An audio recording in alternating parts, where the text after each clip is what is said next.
বিংশ শতাব্দীতে দাঁড়িয়ে আজ আমরা নারী স্বাধীনতা নিয়ে অনেক আলোচনা করি, নারীকে সম্মান জানাই, ওমেন্স ডে পালন করি, নারী মায়ের জাত, নারী শক্তি। কিন্তু গভীরে গিয়ে যদি দেখি, সত্যিই কি আমরা নারীদের নিয়ে প্রকৃত ভাবনা ভাবতে পারছি? আমাদের সমাজ ব্যবস্থায় কত যে নিম্নবিত্ত ও মধ্যবিত্ত ঘরের মা বোন আজও পণ্য হতে বাধ্য হচ্ছে নিজের সংসারের কথা ভেবে। তাদের খবর কে রাখে? এরই পরিপ্রেক্ষিতে উল্লাস মল্লিকের লেখা হৃদয় ছুঁয়ে যাওয়া শ্রুতি নাটক মা ও খুকি।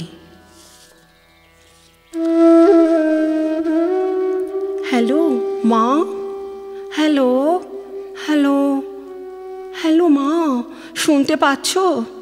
কে? খুকি বলছিস? খুকি, হ্যালো হ্যালো। হ্যাঁ মা, আমি বলছি, শুনতে পাচ্ছ না? হ্যাঁ হ্যাঁ, এবার পাচ্ছি। কি যে জ্বালানে ফোন হয়েছে, এই আছে এই নেই। সেদিন তোর বড় যেটি ফোন করেছিল, কল্যাণীর বিয়ে নাকি, তার দেনা পাওনা কত সেটাই শোনা হলো না। ও বাবা, কল্যাণীদের বিয়ে কোথায় হচ্ছে গো? ও গঙ্গলপাড়ার দিকে। যাক, কাছাকাছি। দেখি শুনে না প্রেম? প্রেম হলে কি আর বলবে, সবাই তো এখন সতী সাধ্যি সাজতে চায়। কল্যাণীর কাণ্ড জানতে বাকি আছে কিছু? স্কুলের পড়ার সময় একটা ছোকরা মাস্টারের সঙ্গে লটঘট পাকিয়েছিল, সেটা গেল। তারপর রঘুদেব বাটিতে যে বাড়িতে থাকতো, সেই বাড়িওয়ালা ছেলের সঙ্গে। ও মা, এটা তো জানতাম না। আমিও কি চাই জানতুম। সামন্তদের বড় ছেলের তো ওই শালির বাড়ি রঘুদেব বাটি। এই তো বিয়ে হয়েছে 6 মাস। মুক্তোর মা ওদের বাড়ি কাজে যায়। মুক্তোর মাই তো সেদিন, আরও কথা শুনবি, তোর জেঠি বলতে গেলে নিজের থুতু নিজের গায়েই পড়ে। তোর জেঠিরও নাকি ওই বাড়িওয়ালার সঙ্গে ছিল। ভাব তুই, এদিকে বাপ বেটা, ওদিকে মা বেটি, গলায় দড়ি গলায় দড়ি। কথায় তাহলে বলেছে কেন, সব পাখিতে মাছ ধরে খায়, মাছরাঙাটাই কলঙ্কিনী। লজ্জা লজ্জা। সেই জন্যই নাকি ওখানের বাস ওটাতে হয়েছে। লোকটার বউ আবার পঞ্চায়েত প্রধান, তার তো খুব পাওয়ার। সে সব জানতে পেরে রাতারাতি উচ্ছেদ করে দেয়। আমি তো সে বাড়িতে গেছি, বেশ খোলামেলা ঘরগুলো, আলো হাওয়া খেলে।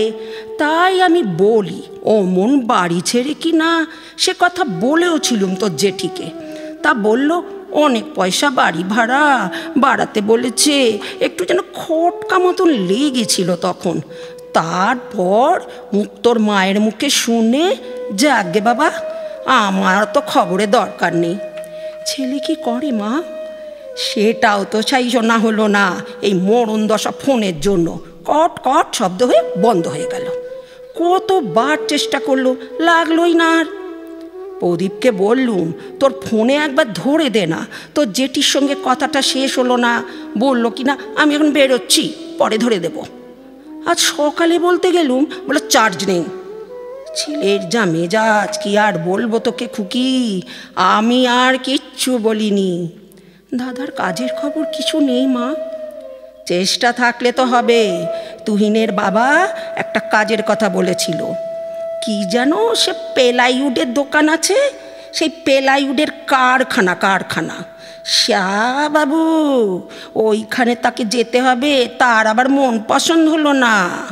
অনেক দূর রাস্তা, যাতায়াতেই মাইনের পয়সা ফুরিয়ে যাবে। আরে বাবা, মাইনে তো বাড়বে, প্রথমে কি আর 1 কাঠি টাকা কেউ দেয় নাকি? আরে বাবা, বসে থাকার চেয়ে তো ভালো। তা কে বলবে বল? রোজই তো রাতে খেয়ে ফেরে ঘুম হয়ে এসে শুয়ে পড়ে। কি জ্বালায় যে জ্বলছি সত্যি, আর বাঁচতে ইচ্ছে করে না রে, আর বাঁচতে ইচ্ছে করে না। শোনো মা, সামনের মাসে আমি টাকা পাঠাবো। তুমি না কালো কাকার দোকান থেকে একটা ফোন কিনে নিও। ও, তোকে তো বলিনি, কালোর মাটা মরে গেছে গেল সপ্তাহে রে। সে কি গো, রানু ঠাকমা মরে গেল? আমাকে বড্ড ভালোবাসত গো বুড়ি। ঠাকমার হাতে কত আচার যে খেয়েছি। লাস্ট যেবার বাড়ি গেলাম ঠাকমা আমচুর দিল, বলল পরের বার আসবি যখন কুলের আচার করে রাখবো নিয়ে যাবি। বড্ড ভালো মানুষ ছিল গো ঠাকমা। আমাকে বলতো, কবে বিয়ে করবি লো? আমি যে নিতকনে হব তোর বিয়েতে। মুখে ফেস পাউডার, ঠোঁটে লিপস্টিক, সব ছেলে ছোকরার দল সবাইকে ছেড়ে আমাকে দেখবে। তোর বরকেও ফুসলে নেব। কি হয়েছিল গো? আমি তো দিব্যি ভালো দেখে এলাম। বললো ডান হাঁটুতে বড্ড ব্যথা, আর বলল কবে বিয়ে করবি লো ছুরি? হ্যালো মা, শুনতে পাচ্ছ? হ্যালো হ্যালো হ্যালো মা, শুনতে পাচ্ছ না? হ্যালো হ্যালো, শুনতে পাচ্ছ মা? হ্যালো মা, শুনতে পাচ্ছ? হ্যাঁ হ্যাঁ হ্যাঁ হ্যাঁ, পাচ্ছি পাচ্ছি, এবার পাচ্ছি। এই রকম ধরে চেড়ে ফোনটা হুটহাট করে কেটে যাচ্ছে। তুমি কিন্তু কালো কাকার দোকান থেকে একটা ফোন নিয়ে নিও। খুকি, বলছিলুম কি, তোর ভাইয়ের কটা বই হলে খুব ভালো হয়। কি বই মা? পড়ার বই তো সব কিনে দিয়েছি। এগুলো নাকি বাড়তি বই, ভালো নম্বর পেতে লাগে। 10 ক্লাসের ফাইনাল পরীক্ষা তো, আর মেরে কেটে একটা বছর। ওর তো মাথাটা ভালো। তোর বাপের সঙ্গে রতন মাস্টারের দেখা হয়েছিল, সেই বলেছে ও আমাদের স্কুলের নাম উজ্জ্বল করবে। রতনবাবু স্যার এখনো আছে স্কুলে? আর নাকি 3 মাস আছে। আমাদের প্রলয়কে খুব ভালোবাসে। প্রলয়কে অবশ্য সবাই ভালোবাসে, মাথা ভালো তোর, আর শান্তশিষ্ট। তাই এবার ভাবছি বাড়ি গেলে স্কুলটা ঘুরে আসবো। কতদিন ওদিকে যাইনি। গেটের পাশে একটা কি বড় কৃষ্ণচূড়া গাছ ছিল, লাল লাল ফুল বিছিয়ে থাকতো। আমরা কুড়াতাম, আমি, পিয়ালি, চন্দনা, বন্দনা, শিপ্রা। গাছটা ভেঙে পড়েছে রে খুকি, ঝড়ে একদম ভেঙে গেছে। ভাগ্যিস স্কুল তখন বন্ধ ছিল। এই যা, ইস, কত সুন্দর গাছটা ভেঙে গেল। ওই ভালো কথা মনে করে দিয়েছিস। তোর ওই বন্ধু শিপ্রা রে, বিয়ে হলো তো কদিন আগে, এখন বাপের বাড়ি এসে বলছে আর যাবে না। ও বাবা, তাই? হ্যাঁ, বলেছে তো ডিভোর্স করে নেবে। বাবা, একেবারে ডিভোর্স? বলছে তো তাই। কেন, কি হয়েছে? অত কি আর খুলে বলে মানুষকে? আর ওদের সব ব্যাপারই চাপা চাপা ভাব। তবে তারকের মা বলছিল ছেলেটার নাকি দোষ আছে, ঠিক মতো ব্যাটা ছেলে নয়। তবে যাই বলিস, শিপ্রার কিন্তু দেমাগ ছিল। রংটা না হয় একটু ফর্সা, অত রূপের দেমাগ কি আছে রে? তা অবশ্য ছিল, খুবই ছিল। বলছিলাম কি খুকি, তাহলে তোর ভাইয়ের বইগুলো কি হবে রে? কত পড়বে? তা তো কি জানি।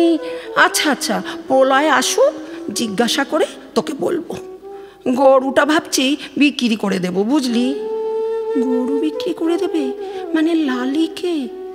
হ্যাঁ, কি আর করবো বল, ওর আর বাচ্চা কাচ্চা হবে না। একটা গরু পোষা কম হ্যাপা, আমার আর শরীর বয় না। যা খাই অম্বল, তারপর খরচ খরচা আছে। ইস, লালিকে বিক্রি করে দেবে মা? কি শান্ত গরু বলো, চোখ দুটো যেন কাজল টানা। আমাকে দেখলে গা ঘেঁষে আসতো আর গলা বাড়িয়ে দিত। সে তো জানি, মায়া কি আমারও কম, কিন্তু কি করব বল, বসে বসে একটা অত বড় প্রাণীকে টানা আমারও কি খারাপ লাগছে না? তোর দাদাটাও যদি একটু মানুষের মতো মানুষ হতো, আজ আমার কি আর চিন্তা থাকতো রে? তোর বাবাও হট করে অমন বেকার হয়ে বসে গেল, সব চাপটা তোর ওপর। সত্যি তোর কথা ভাবলে আমার চোখে জল আসে রে। তোর তো এতদিন বর ছেলে নিয়ে শ্বশুর ঘর করার কথা, কি যে সব হয়ে গেল, সব সর্বনাশ। সত্যি বলছি, বাঁচতে ইচ্ছে করে না রে। মা, কেঁদো না মা, কাঁদলে কি সমাধান হবে? তার চেয়ে যেমন চলছে, ভাই বড় হয়ে গেলে, চাকরি বাকরি পেলে, তখন দেখবে সব ঠিক মতন হচ্ছে। দাদাকে একটু বুঝিয়ে বলো, ঠান্ডা মাথায় একটু বুঝিয়ে বলো। ও কি আর বোঝার অবস্থায় আছে রে খুকি? মা যেত ঝুঁকেছিল বিয়ে করবে, তাই নিয়ে কি অশান্তি। এক ঘাটের মরা ঘটক জুটিয়েছিল, কোথা থেকে? সেই দেখি একদিন বাড়িতে হাজির, বলে কি না গরিবের মেয়ে দিতে থুতে পারবে না বিশেষ। আমি বলি ওরই তো চালচুলো ঠিক নেই, বউ এনে তুলবে কোথায়, খাওয়াবে কি? তার ছেলের কি অশান্তি, কি তাণ্ডব! তোর বাবার গায়ে তো হাতই তুলে দিল। বুড়ো মানুষ কি আর টাল সামলাতে পারে? পড়েই গেল, অবলা শরীর, কি বলবো। লাগেনি তো? লেগেছে, কুনোয়ের কাজটা ছড়ে গেছে, হাঁটুতেও লেগেছে, খুঁড়িয়ে খুঁড়িয়ে হাঁটছে। মা, দাদা হঠাৎ করে বউ নিয়ে এলে তুমি কিন্তু ঘাড় পাতবে না বলে দিচ্ছি, একদম ছোট লোক হয়ে গেছে। পেটে ধরেছি বলতে খারাপ লাগে রে। আমাকে কি বললো জানিস? বললো কি না তুইও তোর মেয়ের মতন লাইনে গিয়ে দাঁড়া, রোজগার করে আন। হ্যালো হ্যালো হ্যালো, চা, ফোনটা আবার কেটে গেল। দূর বাবা। হ্যালো মা, শুনতে পাচ্ছ? হ্যালো, হ্যাঁ খুকি, শুনতে পাচ্ছিস? শুনতে পাচ্ছিস তুই? হ্যাঁ মা, শুনতে পাচ্ছ মা? হ্যাঁ হ্যাঁ হ্যাঁ, এবার পাচ্ছি, বল বল বল বল। হ্যাঁ বলছি, বাবাকে না একটা ভিটামিন টনিক কিনে দিও, কমজোরি শরীরটা একটু বল পাবে। অন্তুদার ওষুধের দোকানে গিয়ে বলবে, তাহলেই হবে। জানো মা, সেদিন একটা কাণ্ড। কি রে? অন্তুদার একটা মামা আছে না, যে ওদের বাড়ি খুব আসতো, ফর্সা লম্বা মতো, ডান দিকে ভুরুর ওপর একটা আঁচিল, একটু তুতলে তুতলে কথা বলতো। হ্যাঁ হ্যাঁ হ্যাঁ, দেখেছি বটে, এখন তো আর দেখি না, আগে খুব আসতো। ওর বউটাকে দেখেছি, বউটা বেশ ভালো মানুষ, আমাদের বাড়িতেও একবার দুবার এসেছে। কেন, কি হয়েছে রে? একদিন দেখি অন্তুদার সেই মামাটা আমাদের এখানে এসেছে। এই রে, কি সর্বনাশ! তোকে দেখেছে নাকি? না না, আমাকে দেখতে পাইনি, কিন্তু আর একটু হলে আমি অমনি তাড়াতাড়ি মুখে রুমাল চাপা দিয়ে একটা ঘরে ঢুকে গেছি। যাগে বাবা, খুব ভাড়া গেছে, পুজো টুজো দিয়ে দিতে হবে একটা। এমনিতেই তো তোকে নিয়ে সব কত খোঁজ লোকের, কত প্রশ্ন। কবে নাকি চৈতালির বাবা তোর বাবাকে বাজারে ধরেছিল। কোথায় কাজ করে তোমার মেয়ে? কি নাম কোম্পানির? সে কি মেয়ে গেঞ্জি কোম্পানিতে কাজ করে বলছো, অথচ কোম্পানির নাম জানো না। তারপর বলেছে কোথায় থাকে মেয়ে, কলকাতার মতন জায়গায় মেয়েদের একটা ছাড়া, একা একা ছাড়া কি ঠিক? পুজোতে নাকি বাড়িও আসে না, পুজোতে কি কারখানা খোলা থাকে? তাই আবার হয় নাকি সব জায়গায় ছুটি, শুধু তোমার মেয়ের কারখানাই খোলা? ওই লোকটা মহাকুচুটি, নিজের মেয়ে দুটো কি কীর্তি করে বেড়াচ্ছে, আগে দেখ সেটা। বাবাকে বলে দেবে কথা না বলতে, দেখা হলে যেন অন্যদিকে মুখ ঘুরিয়ে চলে যায়, নোংরা লোক একটা। হ্যাঁ, লোকের কথা আর কত প্রশ্ন, কত প্রশ্নবান। কেন রে বাবা, আমরা কি তোদের খবরে থাকি? আবার শোন না, কেমন কথা সেদিন নবর মা বলল, দিদি তোমাদের ঝুমুরের বিয়ে দেবে না, এই বেলা দেখে শুনে দিয়ে দাও, মেয়ে ছেলের রূপ যৌবন ঝরে যেতে আর কতক্ষণ। ওর কি নিজের পছন্দ করা আছে নাকি? আজকাল ছেলে মেয়েদের তো ব্যাপার। তুমি কি বললে মা? আমি বলেছি দেখি আর একটা দুটো বছর, তারপর। জানো মা, আমাদের উল্টো দিকের একটা বাড়িতে একটা মেয়ে ছিল, মেয়েটা 6-8 মাস হলো এসেছিল, কাকুলি নাম। আমার সঙ্গে খুব কথা বলতো, ওর লাভারের কথা বলতো। ওর লাভার বাসের কন্ট্রাক্টর ছিল, অ্যাক্সিডেন্টে মরে যায়। সেই কাকুলির বিয়ে হয়ে গেল। ওর এক বাবুর মনে ধরেছিল ওকে, সে বিয়ে করবে কাকুলিকে। এই তো রবিবার চলে গেল, যাবার আগে সবাইকে মিষ্টি খাইয়ে গেল। বাবা, বলিস কি রে? হ্যাঁ, ভাগ্য করে এসেছে বলো। সে তো ঠিক কথা।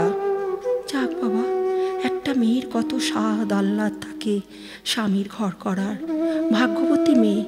যাই হোক, সে তো বটেই, এখন ঠিক মতো মিলমিশ হলেই ভালো।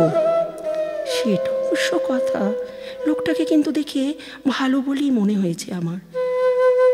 শোন না খুকি, তোকে একটা কথা বলবো বলবো ভাবছি। কি মা? বলছি রান্নাঘরের টালিগুলো তো হনুমানের অত্যাচারে রাখা যাচ্ছে না, রোজ ভেঙে চৌচির। কত আর পাল্টাবো, একটা টালি 18 টাকা।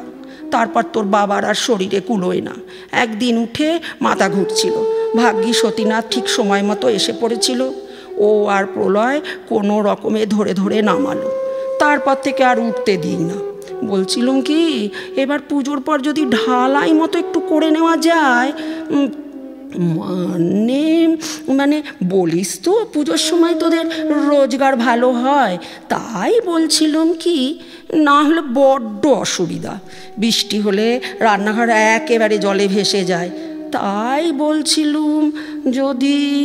হ্যালো খুকি, শুনতে পাচ্ছিস? হ্যালো, কিরে শুনতে পাচ্ছিস? হ্যাঁ মা, শুনতে পাচ্ছি। সারা নাই দেখে আমি ভাবলুম কেটে গেল বুঝি আবার। না না, তবে এখনো তো দেরি আছে, তোকে একটু আগে ভাগে জানিয়ে রাখলুম। আচ্ছা দেখি। খুকি, তোর গলাটা কেমন যেন হয়ে গেল। কিরে, শরীর ঠিক আছে তো? না, তুই ঠিক করে বল, লুকোচ্ছিস কিছু? বল ঠিক করে। না গো। দেখ খুকি, আমি মা, তুই আমার মেয়ে। তুই আমাকে পেটে ধরেছিস না আমি তোকে? লুকোবিনি কিছু, বল আমাকে, না হলে চিন্তায় আমার ঘুম হবে না। শোনো না, একটা ছেলে। হ্যাঁ, তা কি হয়েছে এটা বলবি তো। হ্যালো হ্যালো, শুনতে পাচ্ছিস খুকি? যা, কেটে গেল আবার। কি জ্বালাতনে ফোন দেখো। হ্যাঁ মা, শুনতে পাচ্ছি। তাহলে চুপ করে আছিস কেন? কি হয়েছে বল, কে ছেলে বলছিস? বলছি আমাকে খুব পছন্দ তার। পছন্দ? পছন্দ তো হবেই, না হলে কেউ পয়সা ফেলে আসে? সে কথা নয়, বলছে আমাকে বিয়ে করবে। হ্যাঁ, সে কি রে, বিয়ে করবে মানে কি? হ্যালো হ্যালো, শুনতে পাচ্ছিস খুকি?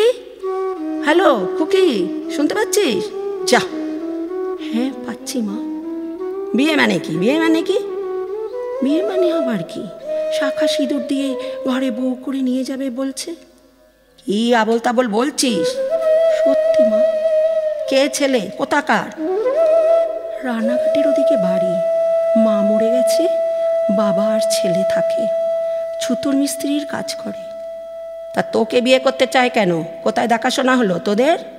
এখানেই 3-4 মাসের মতন হবে প্রথম এসেছিল আমার কাছে, তার কিছুদিন পরে আবার এলো।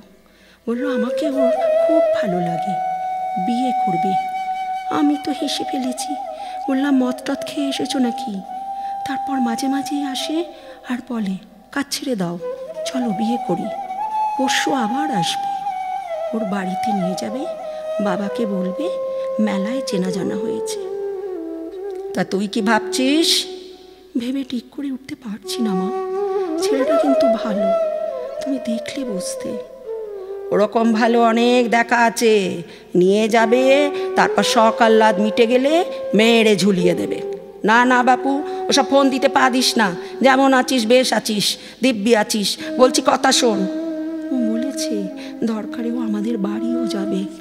না না না না, একেবারে আমাদের বাড়ি আসতে হবে না, তুই মাথা থেকে ওর সব সরাতো দেখি। আমি ঠিক বলছি, ও ছেলে ধান্দার সুবিধের নয়। শোন না, তাহলে তোর ভাইয়ের বইগুলোর পয়সা দিবি তো, আর রান্নাঘরের ঢালাইটা। হ্যালো হ্যালো, যা, কেটে গেল নাকি? খুকি, শুনতে পাচ্ছিস? হ্যালো হ্যালো, ফোনটারই মরণ দশা হয়েছে। খুকি, হ্যাঁ বলো। ও আছিস তুই? আছি তো মা, কোথায় আর যাবো বলো।